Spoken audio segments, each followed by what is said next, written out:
Your attention is the most valuable asset that you have at your disposal. It represents your energy, your time, and ultimately your power.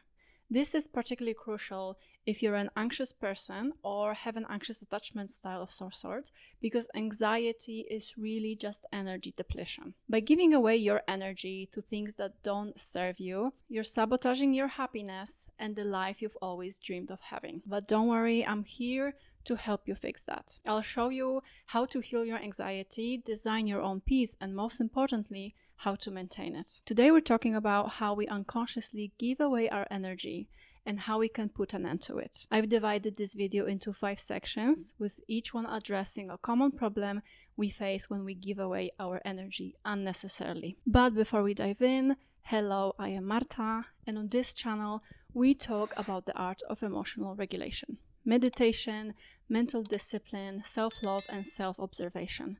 All that is essential for full self-acceptance and for navigating our emotion lives with greater ease, enabling us to live to our fullest potential. I write the blog for women where I get into these topics in depth. I also offer some free resources that you can find in the description below, like PDF on controlling your emotions in 30 days. There is also a library of free meditations on this channel for you to explore. And I also offer customized affirmation tapes for sleep. So if this interests you, also check out in the description below. And now let's get back to the video. So are you sabotaging yourself? When we talk about emotional regulation, it's not just about controlling your emotions or the way you feel. It's about designing a life you love to live and creating the inner peace and maintaining that peace with your boundaries. As little girls, many of us were taught that being a good girl is to be quiet, polite, people-pleasing most of the time as well, and most of all, self-effacing. Later, as women, we are told that good mother sacrifices her needs and ambitious for her children, husband, and home. Those roles can be fulfilling if that's, of course, what a woman chooses to do, finds joy in it, and receives proper respect for it. But for the vast majority of women in such situations, this is the act of self-inhibition. They fit into these roles because they believe it's a condition for receiving the love from others, to just be useful, be loved for what they do for others. And I take issue with that.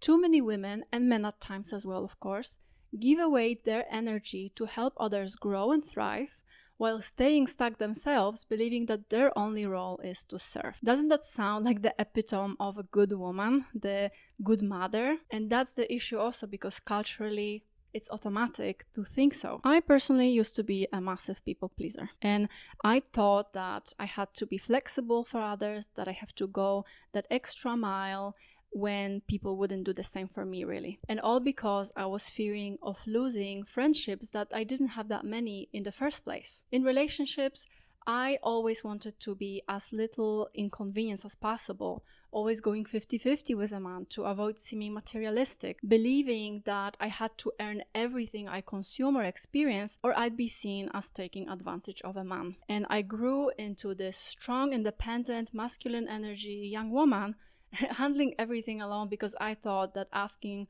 for support would make me unlovable, an inconvenience, and just too much to handle, too much to put up with even. And if this sounds familiar to you, then girl, I feel you, because that was literally me a couple of years back, and it was really difficult for me to receive. And I want you to know that you deserve love simply for being, for who you are, just for existing, not for what you do for others. All that people pleasing is just depleting your own energy that you yourself need very much. And in the long run, it's also counterproductive, because even men lose interest when you give too much without asking for anything in return. Men appreciate what they have to work on and invest in heavily. I set myself free from this, and I hope that this video will also help you to do the same. First off, let's start by saying something that might be a little bit controversial. You don't owe anybody anything.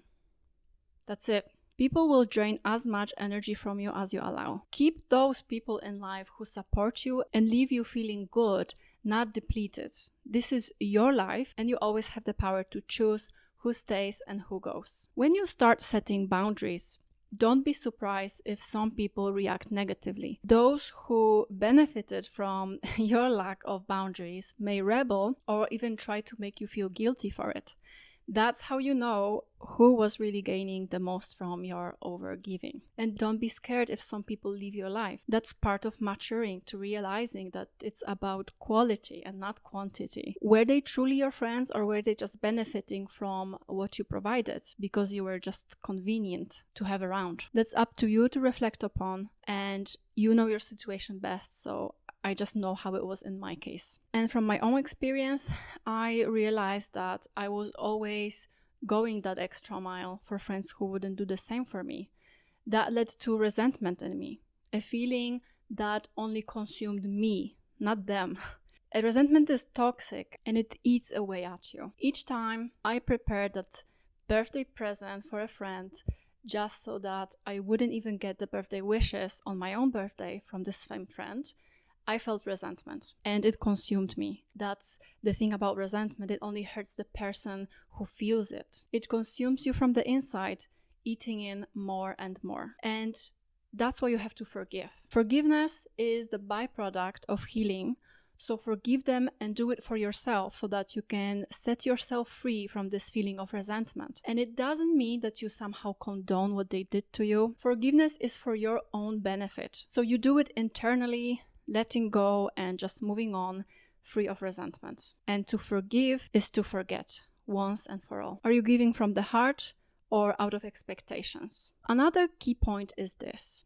I wasn't doing all of those things for that friend purely out of kindness. I was expecting something in return, reciprocity. But not everyone operates with that servant mindset, and that's totally okay. It's how they are, and it's not our job to fix them or to change them in a way. Our only job is to let them to show us who they really are, and then decide if this has place in our life for us, if this dynamic suits our life. It's always you who is in control. And for me, it meant to cut back on these friendships that weren't serving me, and I believe that we are all better off for it. So surround yourself with people who have the servant mindset. Society is built on the exchange of deeds and goods, though it has become more on like a global scale. You do your job and then you buy groceries from someone that also benefits from what your job is doing to society, right? It became so global that we often overlook it on a smaller personal scale. Yet it remains important for our psyche. For me, for example, for me, it means never to arrive to someone's house empty-handed and always offering help when I have time or if I really want to do it. I know that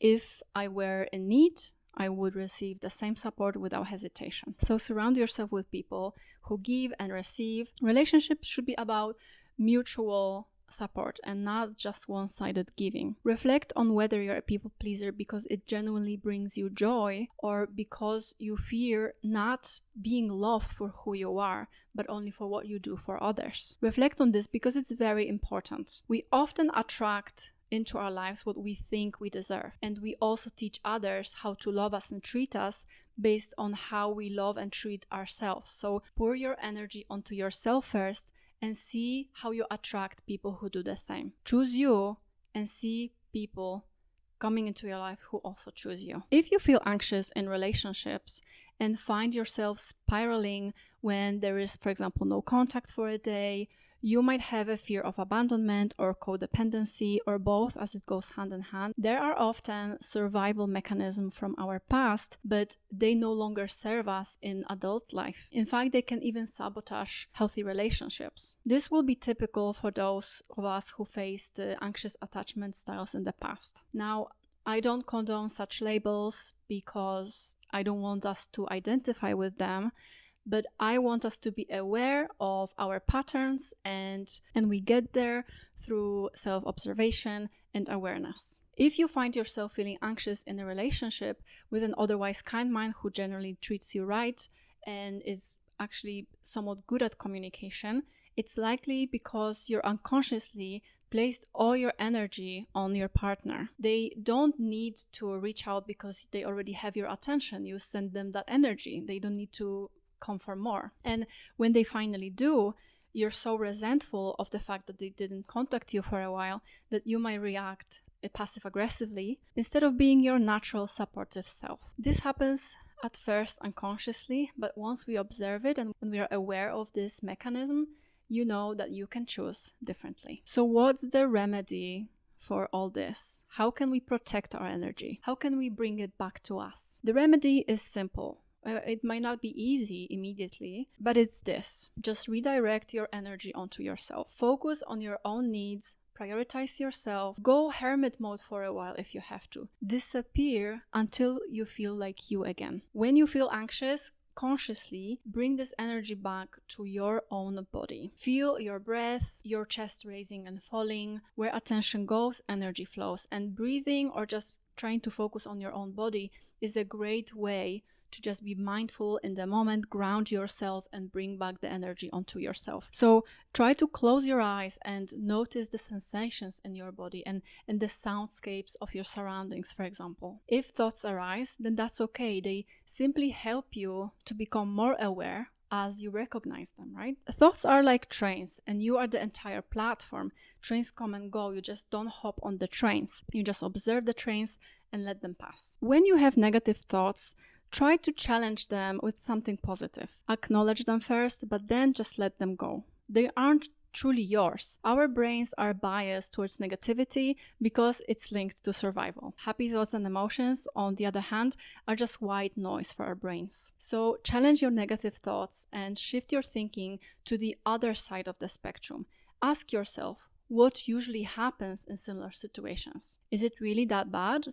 Am I being rational? What if it turns out even better than I expect? And spend more time meditating, relaxing, reflecting without overthinking, and observing yourself without judgment. Journal your emotions regularly, write freely and honestly from the depths of your mind without filtering yourself. You want to be as authentic as possible with yourself, because the more authentic you are, the more clarity you're going to gain. And suppressing emotions only limits your self-trust and can prolong the process of this self-liberation. Acknowledge your emotions without trying to change them, and then just let them go. Accept yourself and all the past versions of yourself, because without them, you wouldn't be the wonderful person that you are right now. We learn from each challenge and we grow more resilient from them.